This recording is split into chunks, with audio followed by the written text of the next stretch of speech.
18 years of marriage, 3 children, a wife he trusted more than anyone. But one misplaced text message shattered Mason Rodriguez's perfect life, exposing a web of betrayal planned by the 2 people he loved most, his wife and his own mother. What they didn't know? The man they deceived was about to turn their lies into his greatest weapon. Have you ever trusted someone so completely, only to uncover a truth that changed everything? Share your thoughts below. Your story might remind someone they're not alone in their fight for justice. My name is Mason Rodriguez. I'm 42 years old, and this is the story of how 18 years of trust, love, and loyalty unraveled in a single moment, and what I did about it. The steady hum of Mason Rodriguez's welding torch filled his garage workshop as sparks danced across steel beams like fireflies in the Texas twilight. His calloused hands guided the flame with practiced precision, but his mind was already bone-tired from another 16-hour day supervising crews on the Permian Basin oil rigs. The coffee mug beside him, a faded Father's Day gift that read, "World's Greatest Dad," sat half-finished with cold black coffee that tasted like motor oil. It was nearly midnight when Sophie's phone buzzed on the workbench, the screen lighting up like a warning flare against the darkness. Mason glanced over, expecting another late-night emergency from the medical office where she worked as a manager. Instead, his blood turned to ice as he read the preview that would destroy his world. Can you believe he still has no clue? 3 kids, all yours, and he's still paying for everything. The welding torch slipped from his grip, clattering against the concrete floor like a dropped wrench as he stared at that phone. His hands trembled, oil-stained fingers hovering over the device like it might explode. The message was meant for someone else, someone who knew about his children, someone who'd been lying to him for 18 goddamn years. Mason set down his tools with the deliberate care of a man defusing a bomb and walked toward the house, his steel-toed boots echoing on the gravel driveway like gunshots. Through the kitchen window, he could see Sophie pacing in their bedroom, her phone pressed to her ear, her voice carried through the walls, words that hit him like a sledgehammer to the chest. Sometimes I feel guilty about Mason, Bryce, but then I remember how well you've planned everything. He thinks he's just some oil rig supervisor while you've been building our future. Bryce Patterson. The name echoed in Mason's mind like a death sentence. Bryce, the smooth-talking real estate developer who'd been helping his mother Dolores with property investments for nearly 2 decades. Bryce, who'd held coal at his baptism with those same hands that had apparently been all over Mason's wife.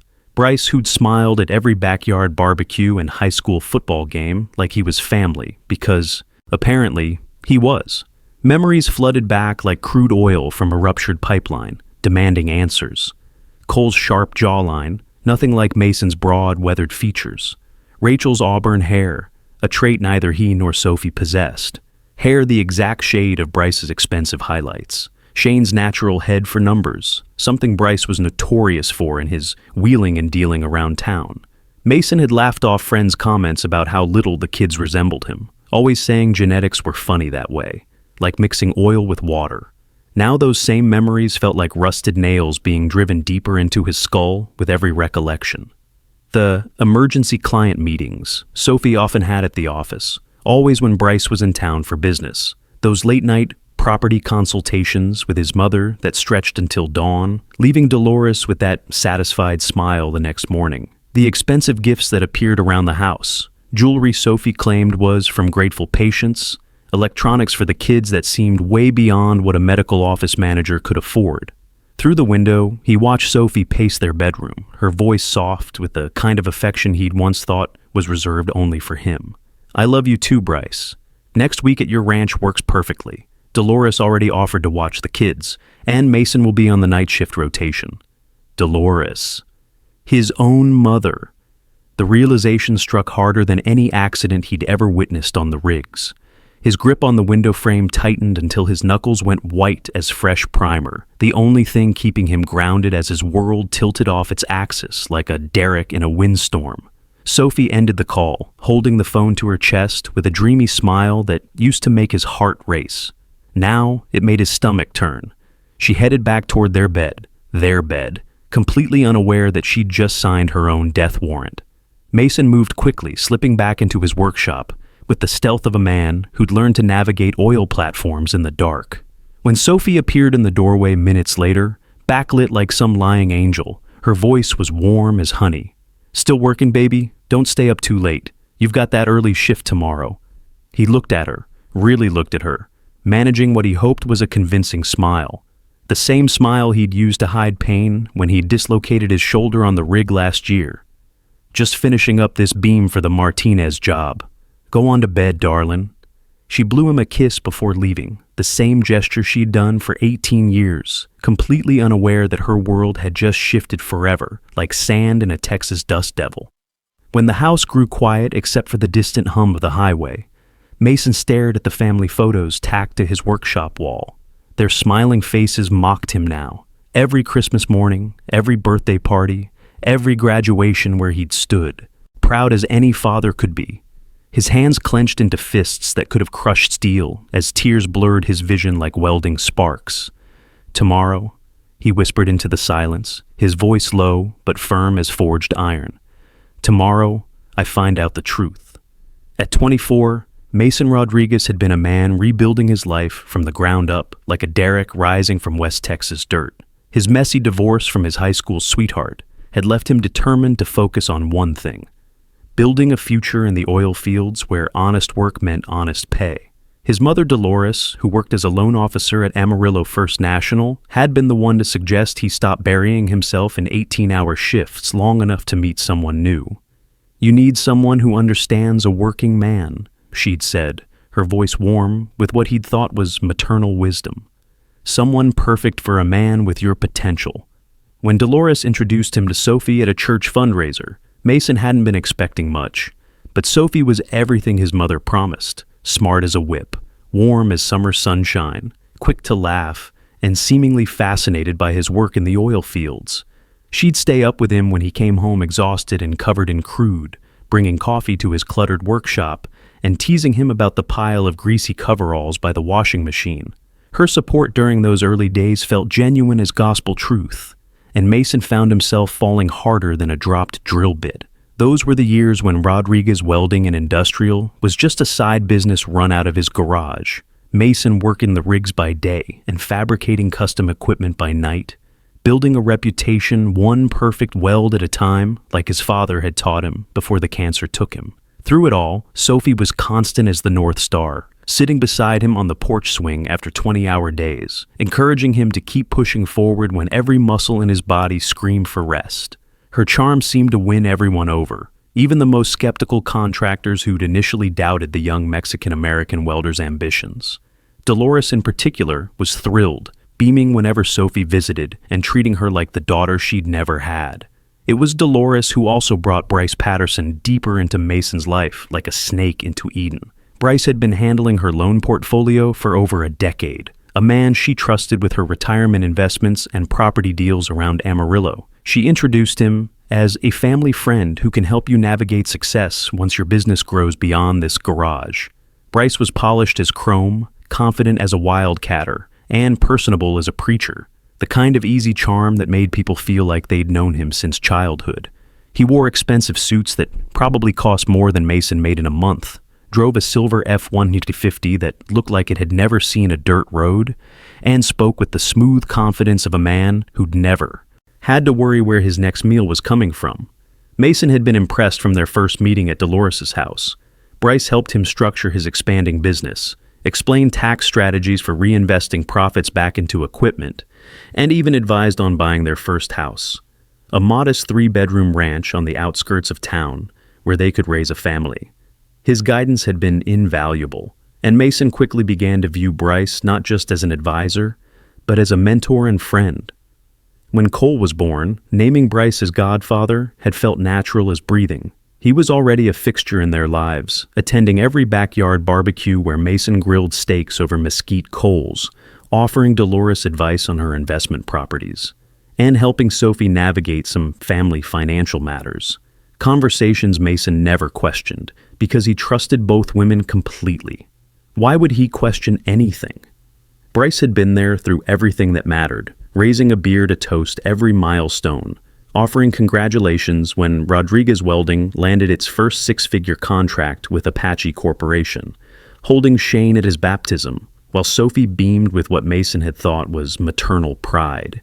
Looking back now, Mason could see the signs he'd ignored like warning lights on a control panel. Friends would occasionally joke about how little Cole looked like him, with his sharp features and striking blue eyes, so different from Mason's broad, weathered face and dark brown eyes. Mason would laugh it off, saying, "Kids take after whoever they want to. Hell, I look more like my Uncle Raoul than my old man." When Rachel was born with auburn hair, a color absent from both his and Sophie's families, he'd brushed off the observation as one of those genetic mysteries.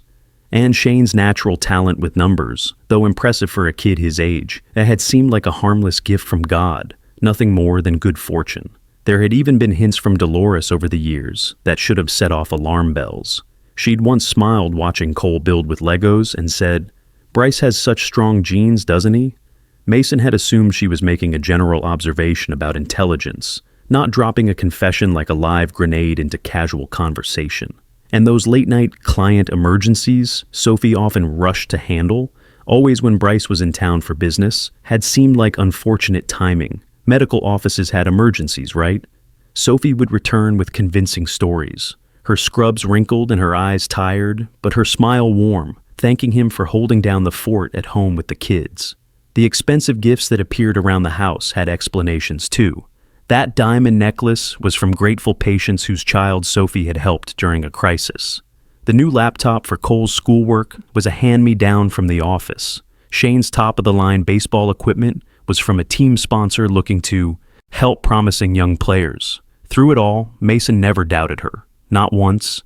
He'd been proud as a new father of the life they'd built, the family they had raised, and the trust they shared.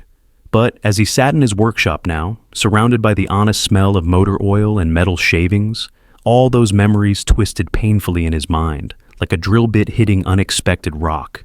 The encouragement, the late dinners she'd bring to the shop when he was working overtime, the nights she'd spent listening to him talk about expanding the business.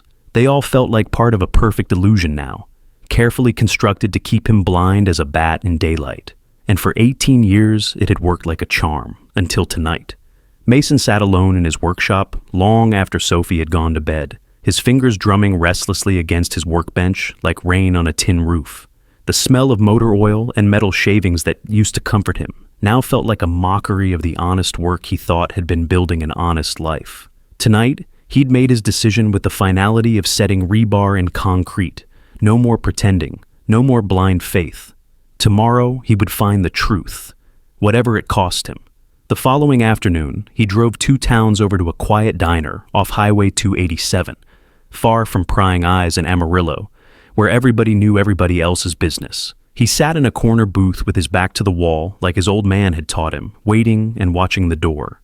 At exactly 2:00, Drew Walsh walked in, looking nothing like the private investigators in TV shows. No rumpled coat or cigarette-stained fingers. He wore pressed khakis and a polo shirt, carried a tablet under his arm, and had sharp eyes that took in everything like a security camera. He slid into the booth across from Mason, offering a professional nod that said he'd done this dance before.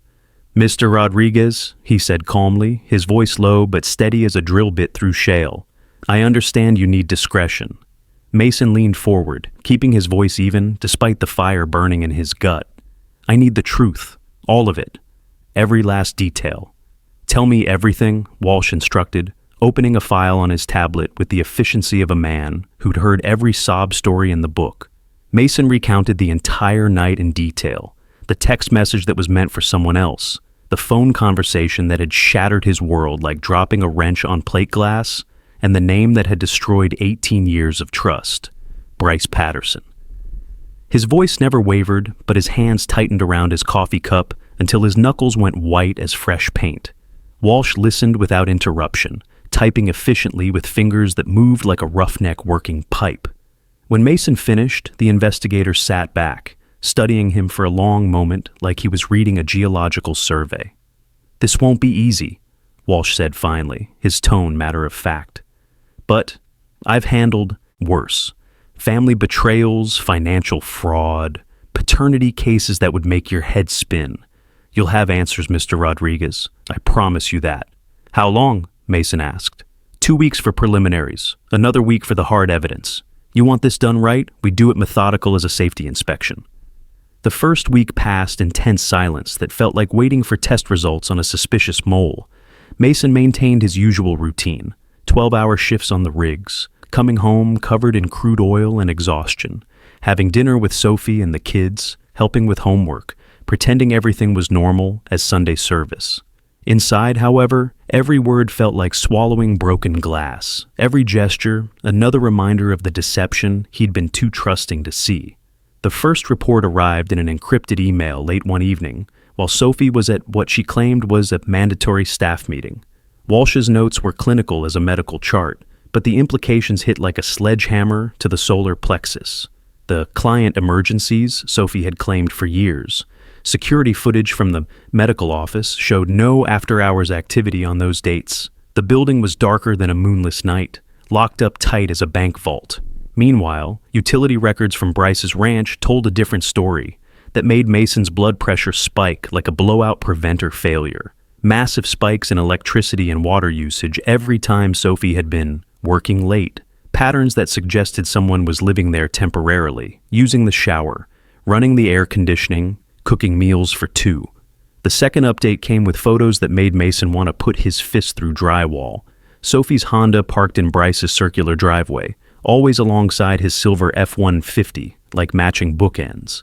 Time-stamped images showed her arriving in the same blue dress Mason had bought her for their 15th anniversary. The same dress she'd worn the night he first saw that damning text message. More photos showed them together at restaurants in Lubbock, where they thought nobody would recognize them, holding hands across candlelit tables like teenagers in love. Bryce's hand on the small of her back as they walked into hotels. Sophie laughing at something he said, with the same genuine smile she used to reserve for Mason's bad jokes. The third update was worse than finding out your rig had hit a dry hole after months of drilling. Walsh had traced a series of private medical records and found evidence of secret paternity tests, ordered by Bryce shortly after each child's birth. Professional laboratory work, the kind that cost serious money and required insider knowledge of how to keep things off the books. Walsh's final message was simple as a punch to the gut. We have the results. You need to see them in person.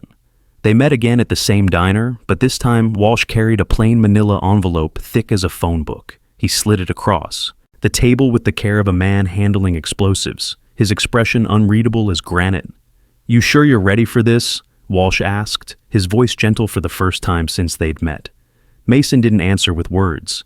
He opened the envelope and scanned the documents inside with hands that shook like a jackhammer, clinical language, genetic markers, probability percentages that might as well have been written in blood. The conclusion was impossible to misread. Cole, Rachel, and Shane shared no DNA with Mason Rodriguez. All three matched Bryce Patterson with 99.9% certainty, numbers that left no room for doubt, no space for hope, no possibility of mistake. For a long moment, Mason said nothing. He sat completely still as a statue, his hands gripping those papers so tightly the edges bent like sheet metal under pressure. His jaw tightened until the muscles stood out like steel cable, but his breathing remained calm and controlled, as a man who'd learned to handle emergencies on oil rigs where one wrong move could kill everyone around you. Finally, he looked up at Walsh, his eyes cold and focused in a way the investigator hadn't seen before. The look of a man who'd just watched his world burn down and was already planning to build something better from the ashes. They think I'll break, he said, placing the documents back in the envelope with deliberate care. His voice was low but steady as bedrock. But they don't know me at all. Walsh gave a small nod of understanding. Then we move carefully. You'll only get one chance to play this right. Mason's expression didn't change, but for the first time in weeks, he felt a sense of control returning like pressure building in a pipeline. The perfect illusion was gone, burned away like morning fog. Now it was time to plan. Thanksgiving morning dawned crisp and clear with that big West Texas sky that once would have filled Mason with quiet satisfaction. Now every detail felt staged, every motion deliberate as laying pipe. Sophie bustled around the kitchen, wearing her best apron over a designer dress that probably cost more than most folks in Amarillo made in a week, humming softly as she basted the turkey. The aroma of spices and cornbread stuffing filled the air like incense, masking the tension simmering just beneath the surface like natural gas under pressure. Mason moved quietly through the dining room, adjusting place settings with the meticulous precision he used when threading pipe. Beneath each folded linen napkin, he placed a manila envelope, the contents carefully prepared by Walsh and his attorney, Ashley Turner. Each envelope was addressed to its intended recipient: Sophie, Bryce, Dolores, and several key members of their social circle who had been invited as family friends. Tonight, those witnesses would see everything spread out like evidence at a crime scene. Cole, Rachel, and Shane sat at the kitchen island, helping with final preparations, their laughter cutting through him like a dull blade. Cole at 19 looked more like Bryce every day, especially when he smiled that confident grin that had never seemed familiar until now. Rachel at 17 had inherited that auburn hair and quick wit, while 15-year-old Shane showed the same head for numbers that made Bryce successful in real estate. They were innocent in all this, kids who'd grown up believing Mason was their father, who called him dad and meant it, who'd never asked for any of this betrayal. That thought was the only thing that kept his hand steady as he kissed Sophie lightly on the cheek when she asked him to check on his mother's pumpkin pies.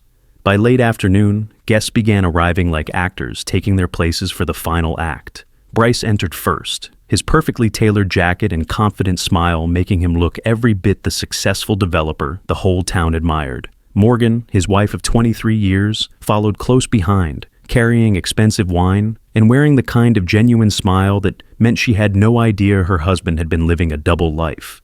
Dolores swept in moments later, her famous pumpkin pies balanced in her hands, and that satisfied look in her eyes that Mason now recognized as the expression of a woman who'd been pulling strings for 18 years. Other guests filled the room with polite chatter about high school football and oil prices, unaware that their presence would serve as witnesses to a carefully orchestrated reckoning. When dinner was finally served, the long oak table gleamed under the chandelier's warm light like an altar prepared for sacrifice. Crystal glasses sparkled, and the children sat quietly, proud of the perfect table they had helped set for what they thought was just another family Thanksgiving. Mason rose from his seat at the head of the table, lifting his wine glass with the steady hand of a man who'd made peace with what he was about to do.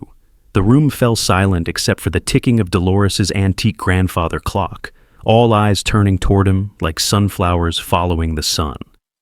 "Before we give thanks," Mason said, his voice steady as a drill bit through limestone, "I'd like to share something with all of you. Under each of your napkins, you'll find an envelope. Please open them now." Confused murmurs rippled around the table like wind through wheat as guests reached for the envelopes with hands that had no idea they were about to handle dynamite. The soft tearing of paper filled the room, followed by sharp gasps and the sound of Morgan's wine glass hitting the hardwood floor like a gunshot. Her face drained of color faster than oil from a ruptured tank as she stared at photos of Bryce entering his ranch with Sophie, time-stamped to align perfectly with his supposed business trips to Dallas and Houston. Bank records and emails spilled across the white tablecloth like evidence at a trial, damning proof of secret accounts, 18 years of deception, and 3 children who carried the wrong man's name. Morgan's shock turned to fury in an instant, her voice rising like steam from a geyser. 18 years! She screamed, her hands shaking as she held photos that destroyed her marriage. All 3 children, and you let me think we couldn't have kids. Bryce sat frozen like a deer in headlights, his usual confidence replaced by the stunned silence of a man watching his empire crumble in real time. Sophie's hands shook as she sifted through her own dossier, her carefully applied makeup unable to hide the pallor spreading across her face like spilled milk. Dolores tried to speak, her voice breaking like old rope under tension. "Mason, I only wanted what was best for—" Mason's voice cut through her excuse like a torch through steel. "Best for who, Mother? For your friend Bryce? For the life you thought I should live?" His voice carried the cold finality of a judge reading a death sentence. "You spent 18 years building this lie. Tonight, it ends." The children looked on in confusion, their young faces shifting from curiosity to dawning fear, as the adults around them fell apart like a house built on sand. Mason turned to Brooke Sullivan, one of the guests he'd invited intentionally, a woman who'd taught Sunday school and could be trusted with what came next. "Would you mind taking the kids to the living room? Put on a movie or something?" Brooke nodded quickly, her face pale but determined, as she guided Cole, Rachel, and Shane away from the table. Their footsteps faded down the hallway, as the dining room descended into chaos like a rig explosion. Morgan confronted Bryce with 18 years of rage, her words harsh and unrelenting as a West Texas hailstorm. Dolores stammered, trying to explain the unexplainable, while Sophie sat silent as a grave, the weight of her exposure pressing down on her like tons of drilling mud. Mason remained standing, calm as the eye of a hurricane, while the storm he'd unleashed tore through the room. His voice was even, almost cold as winter morning. "This ends here. You'll live with the choices you made and the consequences that follow. No more secrets, no more lies." He sat back down at the head of the table. The once celebratory Thanksgiving feast was now transformed into a battlefield where truth had won the war. Outside, the West Texas wind began to howl like a banshee, rattling the windows as if marking the end of an era. The morning after Thanksgiving, Mason arrived at Ashley Turner's law office in downtown Amarillo with the calm clarity of a man who'd found his purpose. The night had changed everything, not just for him, but for every person who'd sat at that table. Now it was time to make sure the consequences stuck like epoxy on steel. Ashley wasted no time. Her legal team launched into motion with the precision of a drilling operation, each move calculated for maximum impact. The lawsuits were filed simultaneously across 3 counties: civil litigation against Bryce Patterson for fraud, breach of fiduciary duty, and intentional infliction of emotional distress. A petition to dissolve Dolores's financial control over family assets. Formal complaints against Sophie for insurance fraud related to her falsified emergency claims. Using Walsh's mountain of evidence, Ashley's firm worked with forensic accountants to trace Bryce's hidden assets, like following a paper trail through a maze. Within days, they uncovered a web of shell companies and offshore accounts, much of it layered through legitimate-seeming transactions involving Dolores's properties around the Texas Panhandle. Ashley filed motions to subpoena every trust, every document, every asset his mother had ever touched with her scheming fingers. The legal system moved like a combine harvester through wheat, methodical and unstoppable. Meanwhile, the state medical board received a full dossier about Sophie's conduct that read like a criminal indictment. Her years of falsified emergencies weren't just unethical. They were felony insurance fraud. What began as a quiet internal investigation escalated faster than a blowout when the Texas Department of Insurance got involved. As legal pressure mounted like steam in a boiler, the consequences unfolded with brutal efficiency. Bryce's development firm dropped him as a partner after major clients began withdrawing projects. Spooked by the scandal spreading through Amarillo like wildfire. Facing mounting legal bills and frozen accounts, he was forced to take a mid-level position with a small construction outfit that barely acknowledged his resume. The man who once negotiated million-dollar deals with oil companies now reviewed building permits and materials invoices for $12 an hour.